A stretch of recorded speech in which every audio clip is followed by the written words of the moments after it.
16장 8절 말씀입니다. 요한복음 16장 8절 말씀입니다.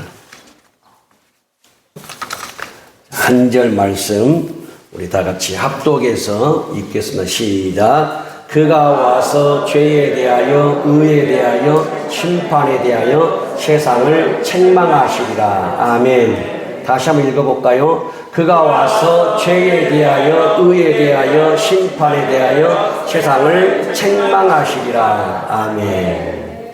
우리 다 같이 고백합니다. 예수 내 구주. 우리 옆 사람에게 예수님은 당신의 구주이십니다. 예수는 당신의 유일한 구주이십니다. 예수는 나의 구주이십니다. 예수님은 나의 유일한 구주이십니다. 아멘.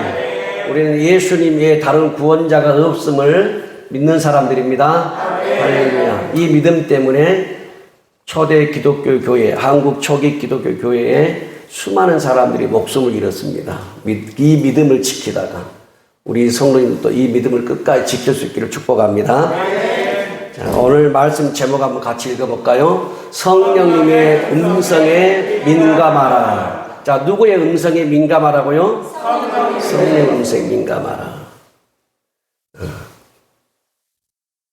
자, 오늘 말씀 16장 8절 다시 한번 읽겠습니다. 그가 와서 죄에 대하여 의에 대하여 심판에 대하여 세상을 책망하시리라. 자, 그가 와서 그 말은 성령님이 오시면 그 말입니다. 예수님을 믿는 자에게 성령님이 오시는데 성령님이 오시면 어떠한 일들을 하시는가? 지난주에 9가지를 봤어요. 근데 그 9가지 가운데 오늘은 그 9가지 속에 죄에 대하여 다루도록 하겠습니다.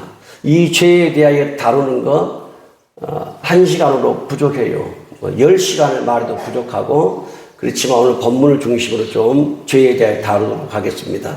그가 와서 성령이 오시면 무슨 일을 하는지 3가지를 볼 수가 있습니다. 죄에 대하여 의에 대하여 심판에 대하여 세상을 책망하신다 이렇게 되어 있습니다.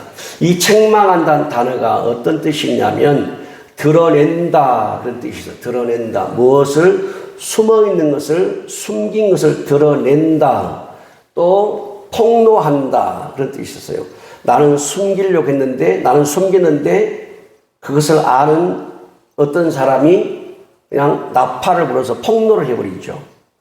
그런 것처럼 성령님이 오시면 죄에 대하여 내 속에 감춰진 죄를 드러내고 내 속에 숨어있는 죄를 폭로하고 또 이 책망하는 단어 속에 어떤 뜻도 있냐면 비난한다 그런 뜻도 있어요. 그래서 여러 가지 뜻을 담고 있는데 그 가운데 책망이라는 단어는 드러낸다. 죄를 드러내고 죄를 끄집어내고 죄를 폭로하고 그래서 죄를 고발하는 거예요. 왜 그러냐? 그래야 회개가 되기 때문에. 그래서 우리가 사람에게 내 죄를 숨길 수 있을지 몰라도 성령님께는 내 죄를 숨길 수가 없습니다. 그래서 보혜사 성령님이 죄에 대해서 책망하시는 영이기 때문에 우리가 성령님의 죄에 대한 이 책망의 음성, 즉 드러내고 폭로하는 이 음성을 민감하게 들으면 영혼이 삽니다. 믿음이 살아나고 하나님의 자녀답게 살아갈 수 있는 거룩한 믿음의 길을 걸어갈 수가 있습니다. 우리 옆 사람에게 이렇게 말씀하세요. 당신의 귀가 깨어나기를 축복합니다. 당신의 심장이 깨어나기를 축복합니다. 여러분, 성령님은 기계가 아닙니다. 살아계신 하나님의 영이시고 인격적인 하나님이세요. 그분이 우리 속에 오시면 무슨 일을 하시냐? 저와 여러분이 죄를 고발합니다. 여러분의 그 양심에 성령님은 죄를 드러내요. 죄를 고발하고 죄를 폭로하는 일을 합니다. 그래서 기도를 하면 할수록 이 성령님에 대해서 민감하기 때문에 성령님의 폭로, 이 고발, 드러내는 소리를 더 많이 듣게 돼 있어요. 기도를 하면 할수록, 그러니까 기도를 하는 사람일수록 회개를 하지 않고는 견딜 수가 없는 거예요. 왜냐하면 기도하면 그분이 너 뭔 죄 짓지 않냐? 너 이렇게 살지 않았냐? 너 이거 잘못한 거 아니냐? 너 그 나쁜 습관 아니냐? 자꾸 드러내고 폭로를 하니까 견딜 수가 없는 거예요. 그래서 기도를 하면 할수록 그 영혼은 깨끗해집니다. 그 심령은 성결해지고 청결해지는 거예요. 그래서 우리는 우리 안에 계신 성령님이 우리 양심에, 우리의 귀에다 대고 하시는 말씀, 이걸 듣는 귀가 깨어나야 되고, 그리고 그 양심, 심장이 깨어나야 됩니다. 분명히 성령님은 여러분 안에서, 저와 여러분 안에서 수많은 일들과 사건과 우리의 실수와 허물과 죄에 대해서 드러내고 폭로를 했습니다.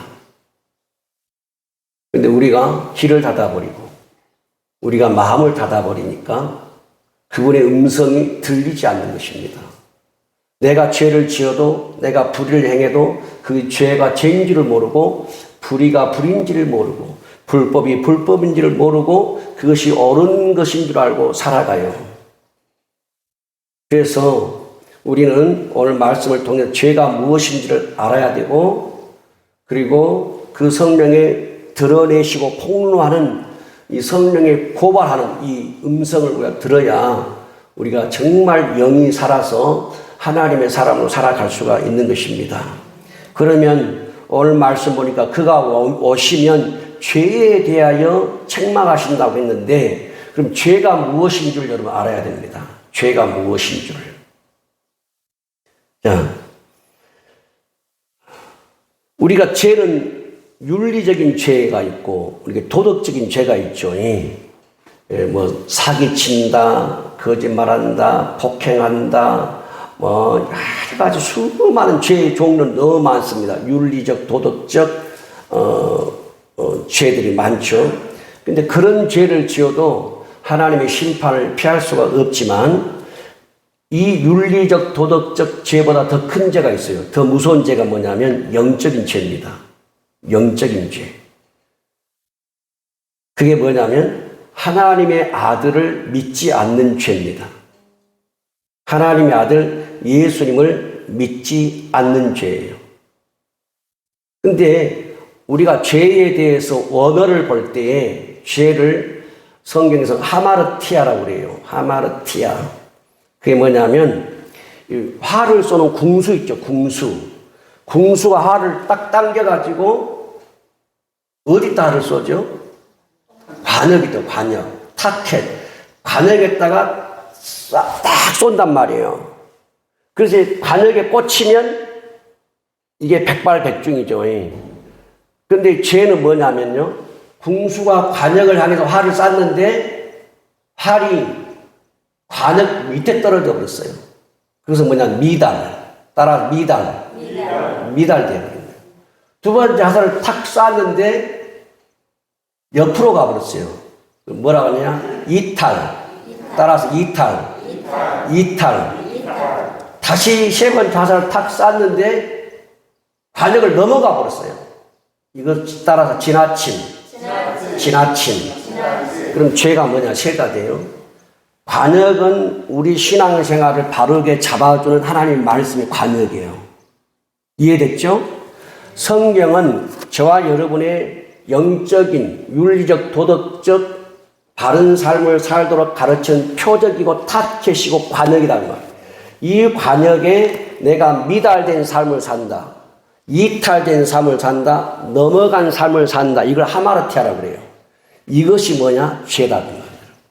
저와 여러분 하나님 말씀에 미달된 것 죄고, 이탈된 것 죄고, 넘어간 것 죄다 그 말입니다. 이게 죄에 대한 원어의 정의예요. 그러면 우리는 하나님의 말씀에 얼마나 미달되어 사는지, 옆으로 세 가지고 이탈되어 사는지 하나님의 말씀보다 앞서가 가지고 자기가 넘어가서 살아버리는지 우리는 그렇게 죄를 짓고 살아요. 근데 오늘 말씀에서 우리 예수님은 죄에 대해서 정의를 해줘요. 뭐냐면 자 요한복음 16장 9절 시작 죄에 대하여라 함은 그들이 나를 믿지 아니하며 자 죄가 뭐라고요? 누구를 믿지 않는 거예요? 예수를 믿지 않는 겁니다. 죄는 예수를 믿지 않는 겁니다. 영적인 죄예요. 우리가요 도덕적 윤리적 어떤 범죄한 것은 굉장히 크게 여깁니다. 막 사건이 터지면 뉴스에 보도가 되면 막 죽일 놈 살릴 놈 그러죠. 그런데 여러분 하나님 보실 때 그런 윤리적 도덕적 죄를 지은 죄보다 무서운 죄가 뭐냐면 진짜 저와 여러분 지옥 가게 하는 죄가 뭔지 아세요? 예수 안 믿는 것입니다. 예수 안 믿는 것. 그렇다고 해서 윤리적 도덕적 죄를 지으란 말을 안 해요. 그것도 심판을 피할 수 없지만 진짜 저와 여러분이 지옥 가게 만드는 죄는 뭐냐면 하나님의 아들 예수님을 믿지 않는 것. 그것을 오늘 뭐라 하겠냐? 죄라고 말하고 있어요. 그럼 우리 성도님들은 교회를 다니니까 예수 믿는다고 말하죠. 근데 여러분 성령님께 한번 물어보세요. 여러분들이 성령님께 물어보세요. 내가 진짜 예수 믿는 예수쟁이가 맞는지 한번 물어보세요. 그리고 예수 믿는 예수쟁이라면 어떻게 내가 살아가야 되는지를 한번 물어보세요.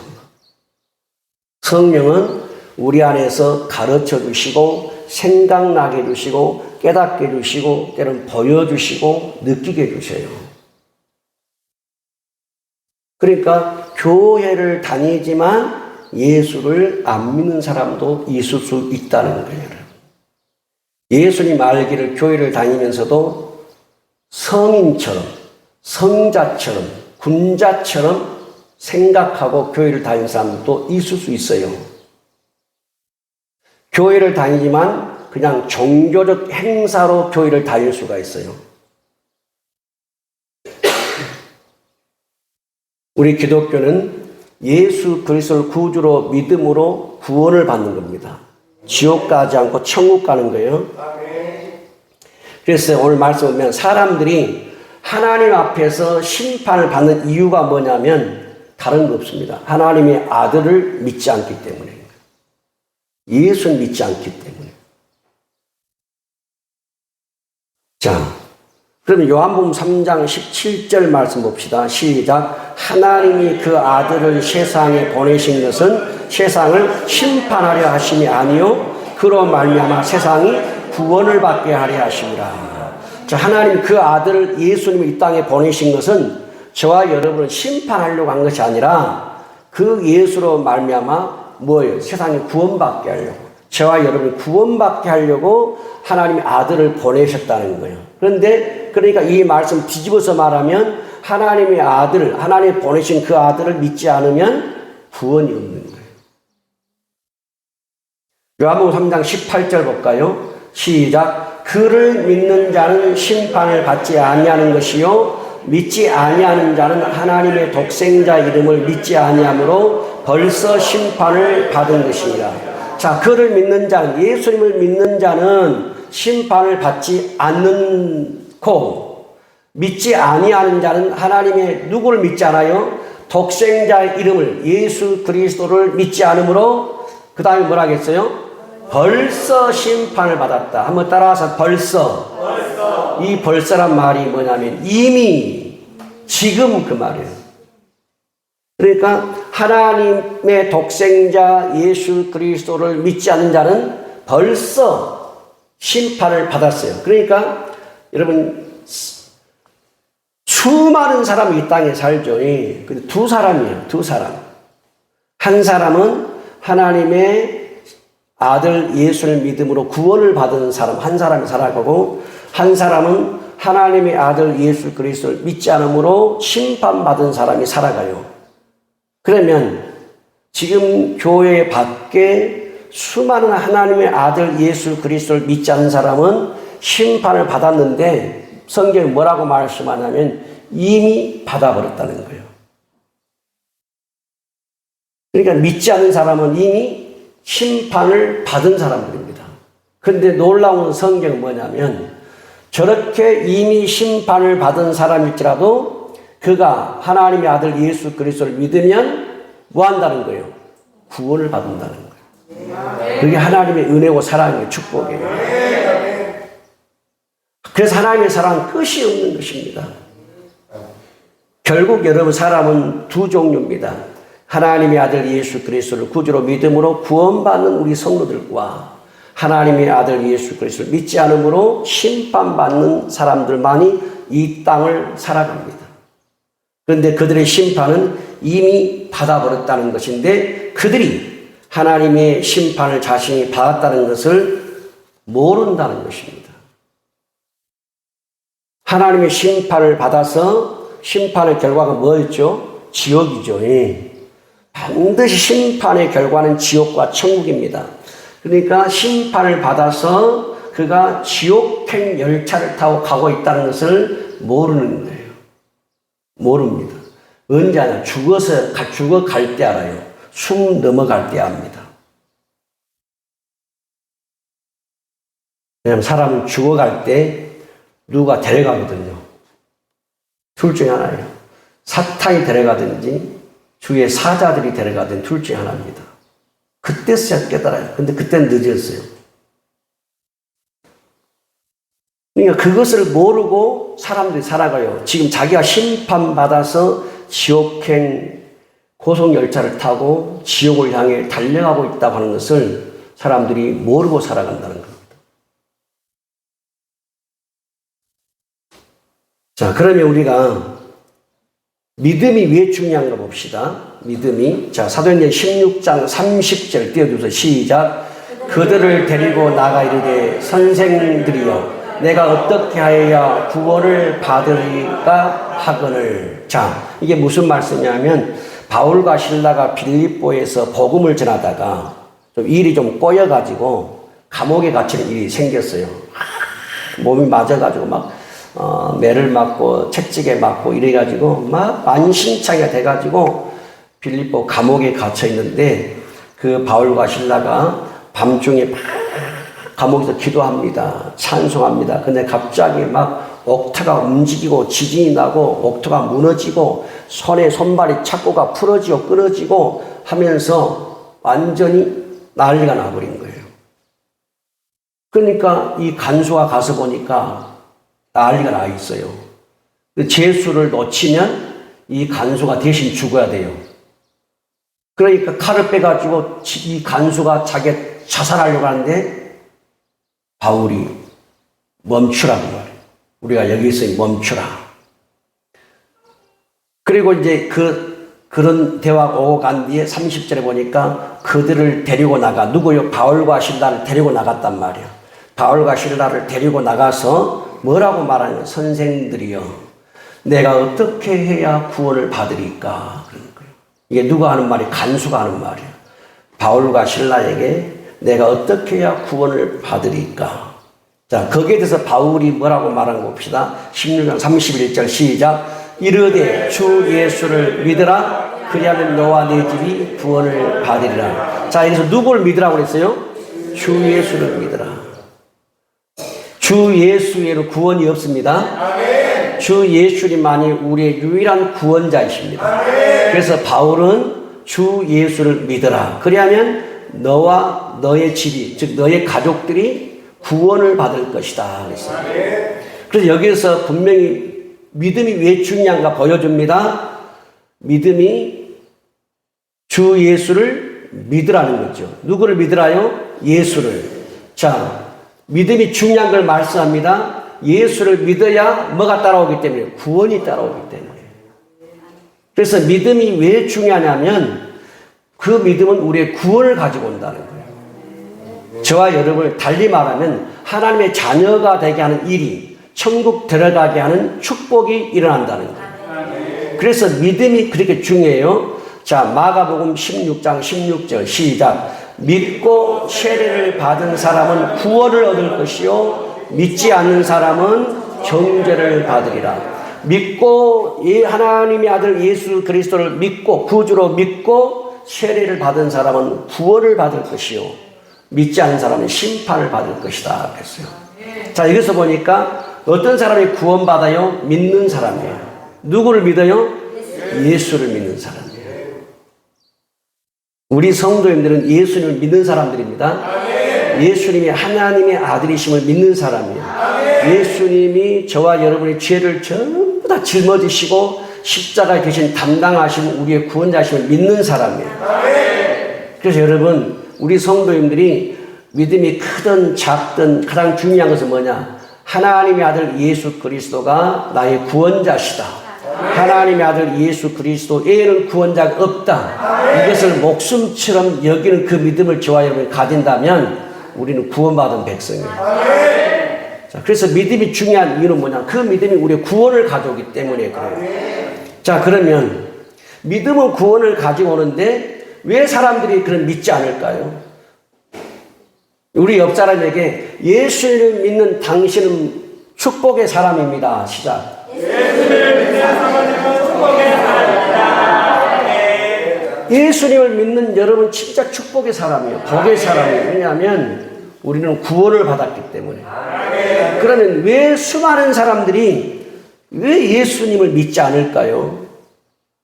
요한복음 3장 19절 넘어갑니다. 시작. 그 정죄는 이것이니 곧 빛이 세상에 왔으되 사람들이 자기 행위가 악함으로 빛보다 어둠을 더 사랑한 것이라. 그 정죄는 이것이니, 정죄가 뭐냐면 분리시킨다고 말이에요. 정죄란 말이 뭐 한다고요? 분리시킨다, 판단한다, 결정한다 그 말인데, 정죄가 뭐냐면 정죄가 하나님에게서 분리시켜버리는 거예요.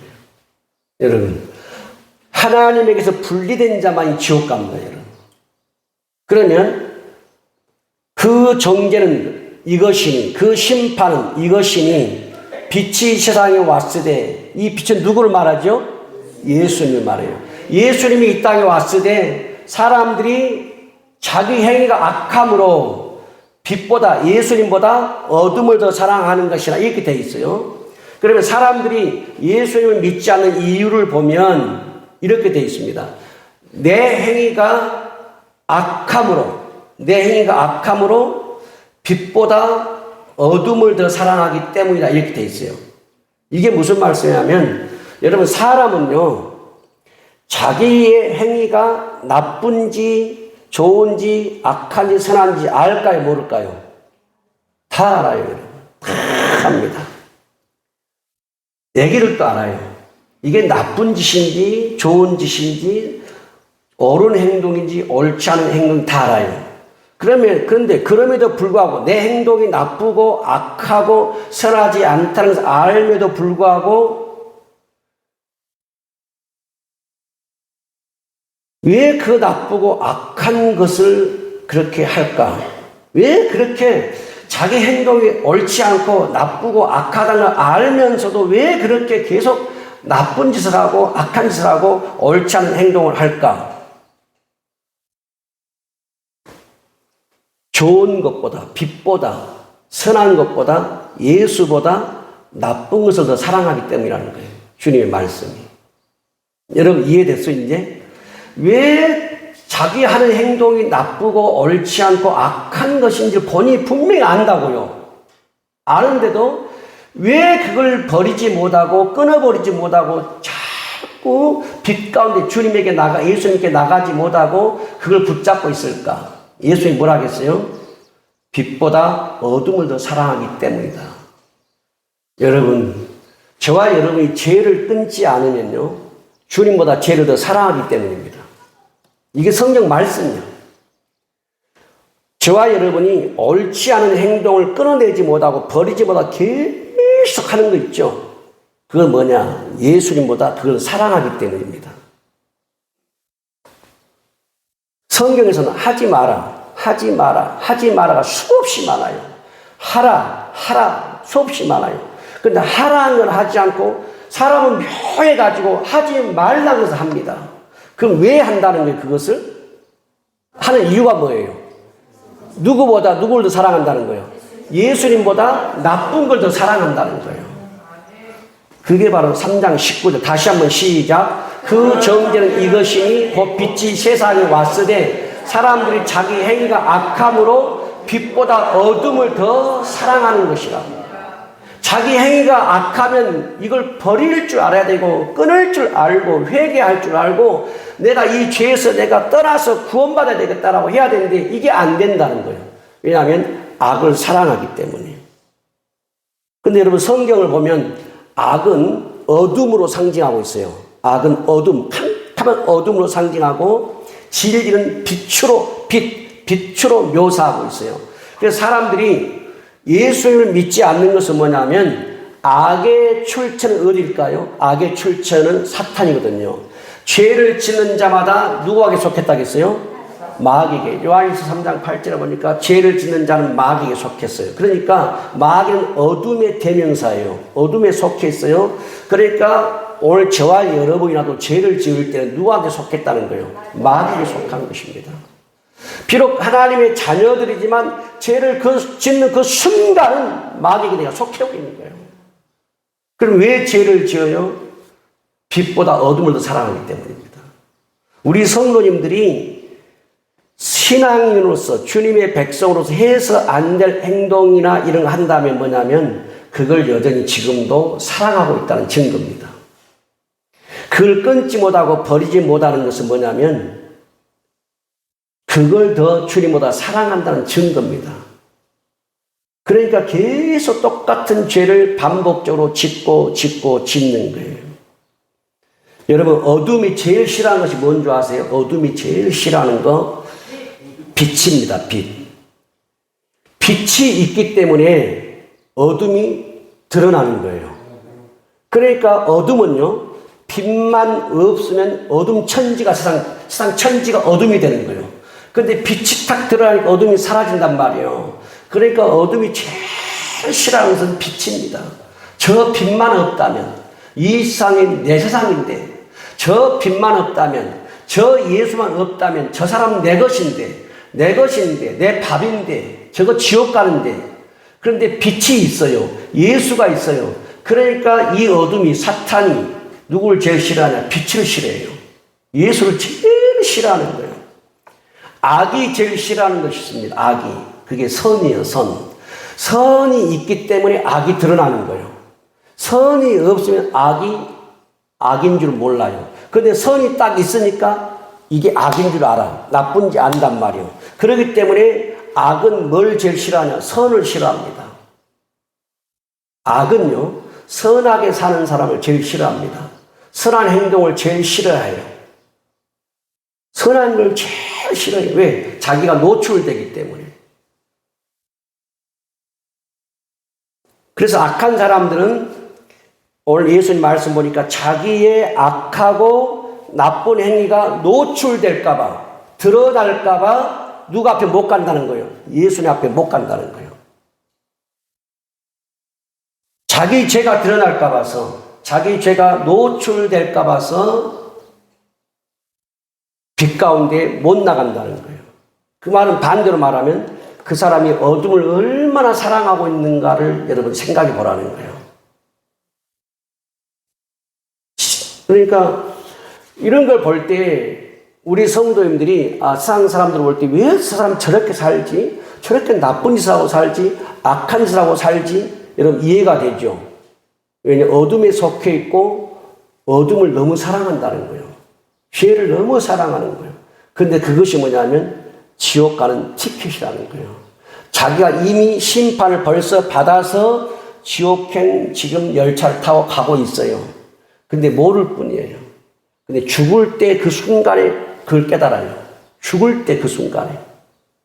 왜냐하면 그 사람을 데려가는 것은 귀신들이 데려간단 말이에요. 그러니까 우리 성도들은 예수 믿는 것이 복입니다.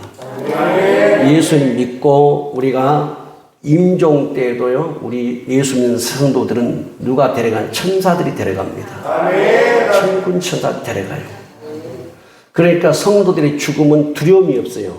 성도들의 죽음은 얼굴빛을 봐도 그렇게 평온할 수가 없고 그냥 잠자는 것처럼 느껴지는 거예요.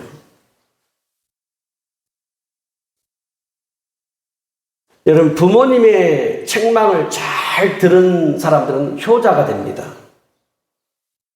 부모님이 이거 해라, 저거 하지 말아라 하고 자꾸 책망한 사람들은 효자가 되죠. 그리고 학교에서 선생님의 꾸지람, 선생님의 책망을 잘 들으면 모범생이 됩니다. 근데 지금은 여러분 학교에서 선생님이 애들을 꾸지람을 할 수가 없습니다. 바로 학부모한테 핸드폰 날려가지고 엄마가 찾아와서 선생님 싸다기를 발라버리고, 그러니까 이제는 여러분 선생님이 애들을 훈계할 수가 없어요. 못하는 거예요. 여러분, 대한민국 군인 군기가 없습니다. 그러니까요, 군기가 없으니까 장교들이, 하사관들이 막 뭐라 하잖아요. 그러면 그거 다 올려버려요. 인터넷에다가, 유튜브에. 그러면 바로 이제 난리가 나는 거예요. 이게 막 뉴스에 떠버리고. 그러니까 어떻게 하냐. 군에 군기가 없으니까요. 여러분, 군에는요, 군기가 있어야 전쟁에도 싸워 이깁니다. 근데 군기가 없으니까 전쟁에도 군인들이 도망가는 이 나라가 되고 말 거예요. 여러분, 군에는 군기가 있어요. 군기. 학교, 가정에도 책망이 있고 꾸지람이 있어요. 왜 그럴까요? 그래야 군기가 있어야 군인이 살고 나라를 지키고 백성을 지키고, 학교 선생님이 책망을 해야 그 학생이 살고 바른 공부를 하게 되고, 부모가 자녀들을 책망하고 꾸지람해야 이 아이가 죄가 뭔지, 옳은 것이 뭔지, 나쁜 것이 무엇인지를 알고 바른 삶을 살고, 그래서 모범생이 되는 거예요. 마찬가지입니다.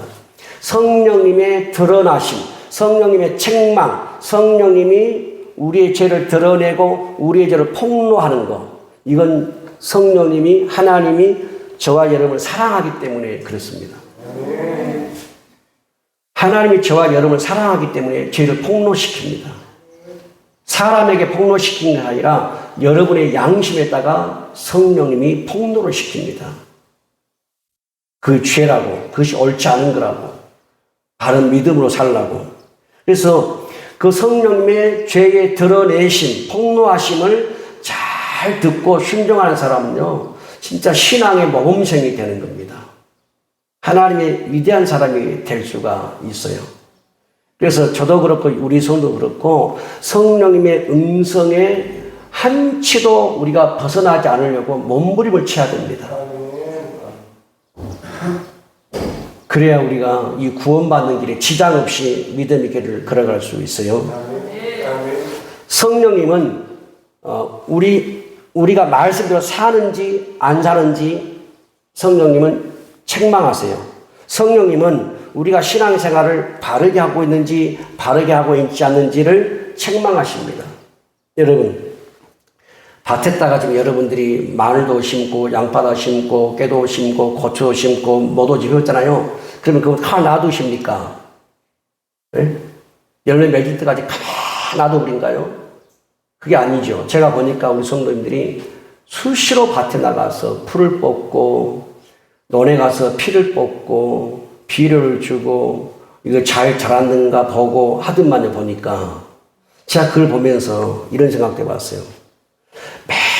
매일 밭에 나가서 논에 나가서 피를 뽑고 풀을 뽑고 관리를 하고 하는 것처럼 영의 눈이 열려서 내 속에서 뽑아야 될 것들, 내 속에서 뽑아내야 될 것이 무엇인지를 볼 수 있다면, 내 마음에서 내 생각에서 처리해야 될 것이 무엇인가를 볼 수 있다면 그 성도는, 그 영혼이 살 것이고 정말 하나님의 기쁨의 자녀가 될 것인데, 내 먹고 마실 것은 늘 가서 뽑아내고 관리하는데 내 영혼에 뽑아낼 것은 그렇게 많은데, 내 마음에 뽑아낼 것은 그렇게 많은데 전혀 뽑아내지를 않고 그대로 가시와 엉겅퀴를 방치하니 그것이 절로 생각이 나더라고 말이에요. 보니까. 그러니까 우리 성도님들이 논에 나가고 밭에 나갈 때, 그걸 뽑을 때, 처리할 때마다 주님, 내 속에 있는 것도 뽑아주세요. 내 속에 있는 것도 빼주세요. 내 속에 있는 거 처리해 주세요. 그걸 뽑을 때마다 내 속에 있는 걸 뽑는 심정으로, 그걸 제거할 때마다 내 속에 있는 걸 제거하는 심정으로 여러분이 그렇게 어떤 행동을 행동한다면 그것들이 그 밭에 논의 식물들이 잘 자라는 것처럼 동시에 그런 마음으로 여러분이 논밭에 나간다면 우리 성도들의 심령 건강해집니다. 믿음이 건강해지고 영혼이 건강해지는 거예요. 절대 망하는 길로 갈 수가 없습니다. 이건. 그래서 여러분들이 먹고 마시는 것에 그렇게 에너지를 쏟는 것처럼 동시에 그런 일을 하는 동시에 내 영혼을 위해서 그런 일을 한다면은 여러분 꼭 그러니까 교회에 꼭 와서 뽑아내고 이것이 아니라 내가 논에 밭에 나가서 그 일을 하면서도 나를 생각한다면 우리 일거양득이잖아요. 밭에 있는 거 뽑아내고 논에 있는 거 뽑아내고 내 속에 있는 거 뽑아내고 처리하고 그러면 놀라운 일이 논밭에도 일어나지만 내 영혼에도 내 심령에도 놀라운 일이 일어나는 거예요. 성령님 뭐냐? 우리 안에서 그 일을 하시는 거예요. 우리 안에 그것을 드러내서 폭로해서 뽑아내라고. 여러분 성령님은 드러내고 폭로하시지만 처리하고 뽑아내고 제거하는 것은 우리 몫입니다. 우리 몫이에요. 우리가 해야 돼요. 우리가 하지 않으면 그대로 또 그것이 가시가 되고 엉겅퀴가 되고 찔레가 돼가지고 결국은 자신을 찌르고 다른 사람을 찌르는 거예요. 죽이는 거예요. 그래서 우리 성령님은 어떤 영이냐 오늘 말씀 보니까 그가 오시면 죄에 대해서 드러내시고 죄를 폭로한다는 거예요. 제가 그 언어를 볼 때에 아까 말씀드린 게 비난한다는 말도 있거든요. 비난은 좋은 말이 아니죠. 이 말은 다른 말 무시하는 경향인데 비난은 여러분 그럴 수도 있어요. 성령님이 사정없이 우리를 비난해 버릴 수가 있습니다. 왜? 정신 못 차리니까. 정신 차리라고. 그걸 끊으라고. 그걸 버리라고. 사정없이 인정사정 비난해 버릴 수가 있어요. 왜 그러냐? 회개하라고 그러는 거예요. 애통하며 자복하며 회개하라고 그러는 거예요. 그래야 살기 때문에. 그래야 그 영혼이 살기 때문에. 그래야 진짜 예수 믿는 사람답게 살기 때문에 그러는 거예요. 그래서 신앙생활을 잘하는 사람의 특징이 뭐냐면요. 성령님의 책망, 성령님의 드러내신 폭로를 잘 듣고 순종하는 사람이 신앙생활을 잘합니다. 우리 성도님들은 하나님 아버지의 효자가 되기를 바랍니다. 하나님 아버지의 효녀가 되기를 축복합니다. 그것은 뭐냐? 하나님 아버지의 영인 성령님의 음성을 잘 듣는 겁니다.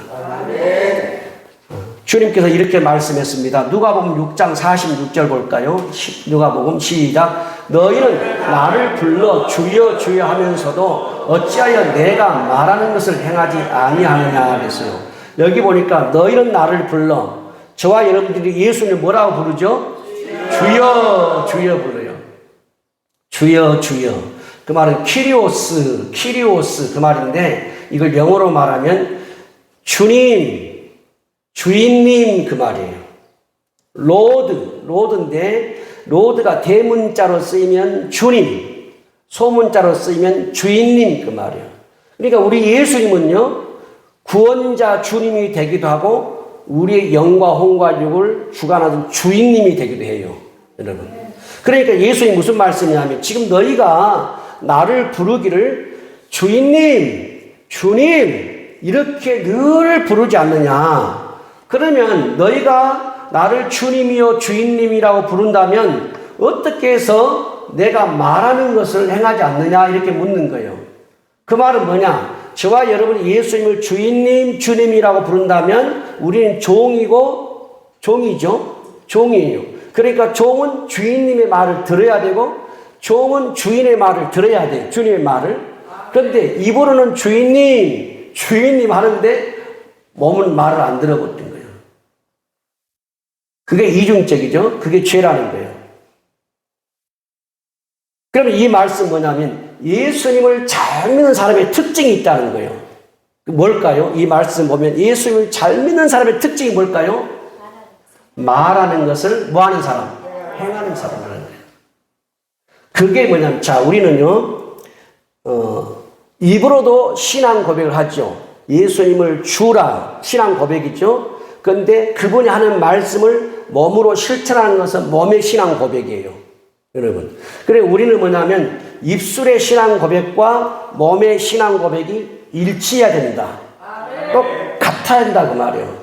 그런데 저도 그렇고 우리 성도도 그렇고 많은 우리 삶의 부분에 입으로는 주의해 주라는데 이런 몸이 안 따라가는 거예요. 몸이. 그러니까 이제 잠잘 나가면 그 죄가 생각나니까 또 회개하고.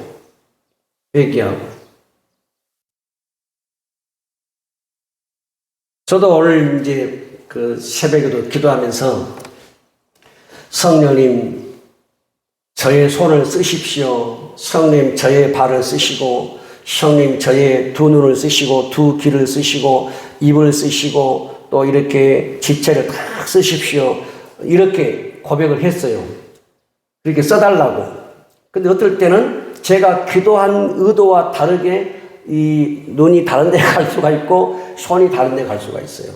그러면 이제 기도한 것에 대해서 굉장히 죄송스러운 거예요. 기도는 그렇게 그럴싸하듯이 기도했는데 이 손발이 그렇게 안 갈 때는 굉장히 심령이 불편합니다. 근데 여러분 그렇게 기도해야 돼요. 그래도 조이 도윤수이라는 세계적인 사역자가 있는데 그분이 늘 이렇게 기도해요. 주님, 저의 두 눈을 통해서 세상을 보시고 저의 두 귀를 통해서 세상 소리를 들으시고 저의 두 손을 통해서 사람들을 만지시고 저의 입을 통해서 말씀하시고 저의 코를 통해서 맡으시고 저의 발을 통해서 걸으시고 오늘 하루를 결산할 때 예수 그리스도만 나에게 나오게 하옵소서. 여러분 세계적인 사역자도 그렇게 기도하더라고요. 보니까 이 지체를 어떻게 하면 주님께 드릴까? 어떻게 하면 성령께 드릴까? 그렇게 하기 위해서 뭐냐면 이 나의 지체가 죄와는 거리가 멀어야 됩니다. 근데 기도를 해드렸어요. 주일날 아침마다 저한테 기도를 받는데 전화로 제가 그렇게 기도했어요. 한 10분 동안 김제를 나가는 10분 동안 기도를 해서 전화로 하나님, 김 목사님 오늘 하나님의 말씀을 전하는데 성령과 능력을 기름부터 부어주시고 오늘 말씀을 전할 때 그 입에서 불이 나가고 그 손에서 불이 나가고 이 주의 종의 입과 혀를 써달라고 그러면서 제가 기도할 때 입에 성령의 불이 들어갈지어다. 손에 성령의 불이 들어갈지어다. 하고 막 했단 말이에요. 그랬더니 막 오바이트를 하는 거예요. 오바이트를. 막 구역질을 토해내는 거예요. 제가 오늘 아침에 해본 거예요. 그 입, 오늘 설교를 해야 되니까. 설교자는 입에 불이 있어야 되니까. 그래서 입에 성령의 불, 혀에 성령의 불, 그때 막 계속 구역도 토해내는 거예요. 그 소리가 들리잖아요, 핸드폰으로. 그래서 끝나고 나서 이제 물었어요. 목사님, 내가 아까 기도할 때 입에 성령의 불, 혀에 성령의 불, 그럴 때 어떤 일이 있었습니까? 그러니까 목사님 그때 다 토해내고 그랬다는 거예요. 그래서 제가 그랬어요. 결론 지면서 목사님 말을 많이 하지 마세요. 많은 말이 죄를 지어요.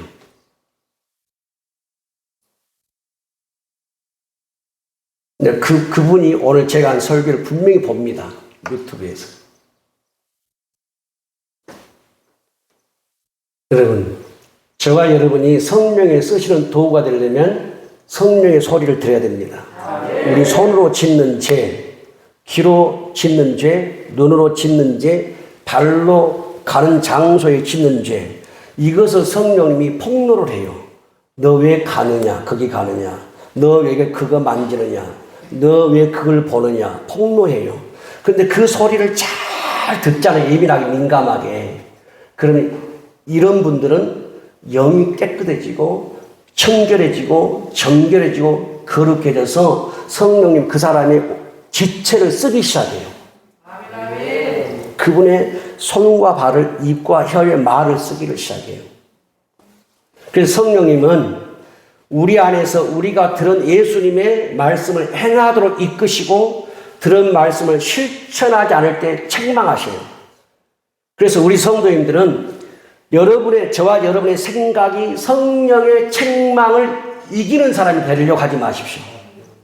이해됐죠? 성령의 책망을 듣고도 행하지 않는 것은 뭐냐면 내 생각이 성령의 책망을 이기는 사람입니다. 성령님이 여러분들이 말씀을 들을 때, 기도할 때 성령님의 음성을 듣고도 이것을 행하지 않는 것은 여러분의 생각이 성령을 이기는 사람이 되는 거예요.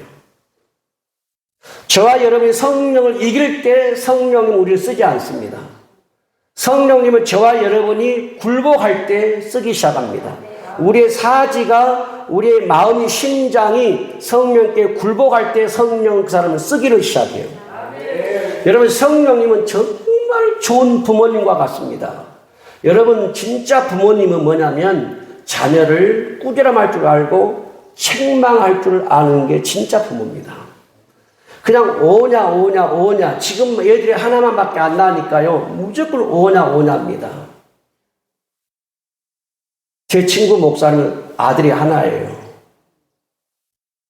그러니까 사모님이 이 얘가 잘못될까 봐서 항상 벌벌 떠는 거예요. 어디를 가든지 따라다니고 혹시 자빠질까, 넘어질까, 떨어질까, 실족할까 불안해버리는 거예요. 그러니까요, 이런 애들도 건들 수가 없는 거예요. 건드렸다가 난리 나는 겁니다. 학교가 비상이 걸리는 겁니다, 여러분. 군대가 비상이 걸리는 거예요. 그 진짜 부모는 뭐냐? 잘못을 지적할 줄 알고, 꾸지람할 줄 알고, 때론 심하면 매를 때릴 줄도 알아야. 그래야 그게 교정이 되고, 고쳐주고, 아, 이거 나쁘구나.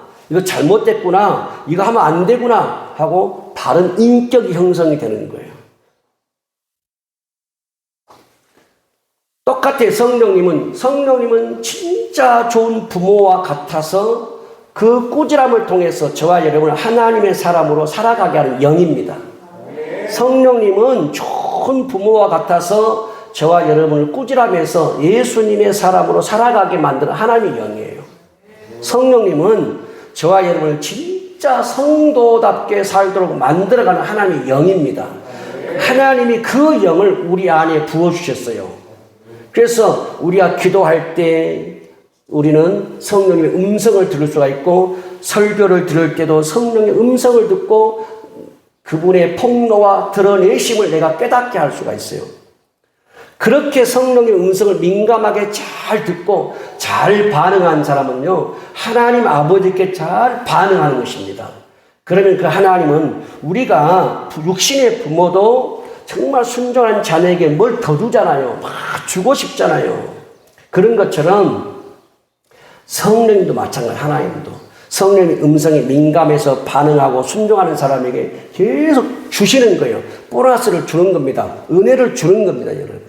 그래서 우리 성도님들이 이 일주를 살아갈 때 우리 안에 계신 성령님의 음성을 민감하게 듣는 한 주가 되기를 바랍니다. 뭔가 할 때 내 속에서 이거 잘못된 거야, 이거 나쁜 거야 하고 팍 올라올 때는 지금 성령님이 이거 하지 말라고 하시구나. 바로 그게 순종하세요. 그럴 때 탁 내려놔야 돼요. 그게 순종이에요. 그런데 그걸 밀고 나가는 것은 계속 내가 고집을 부리는 것이고, 그것은 성령님으로 내가 분리될 수가 있다는 거예요. 그래서 일주일 동안 여러분들이 성령님도 훈련을 받으세요. 그래서 성령님이 내 안에 있는 잘못된 것을 막 드러내거나 폭로할 때는 여러분 감사하시고 순종하시고 거기에 순응하면 주님께 더 여러분의 삶의 길을 평탄하게 순탄하게 열어주십니다. 그래서 우리들을 복 있는 길을 이끌어 가십니다. 기도하겠습니다. 하나님 아버지 감사합니다.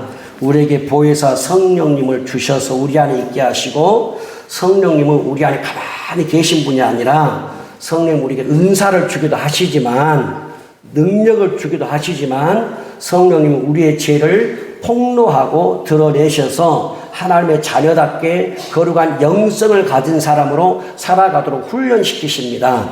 하나님, 우리 성도님들이 신앙생활 실패하지 않고 성공하기 위해서는 우리 안에 우리 양심에 호소하시는, 드러내시는, 폭로하시는 성령의 음성을 잘 듣고 믿음의 길을 반드시 걸어가는 우리 성도님들 다 되게 하옵소서. 성령의 음성을 들음으로 하나님의 자녀로 온전해지고 건강한 믿음 생활하고 하나님의 보너스 같은 축복을 많이 받는 우리 성도님들 되게 하여 주옵소서.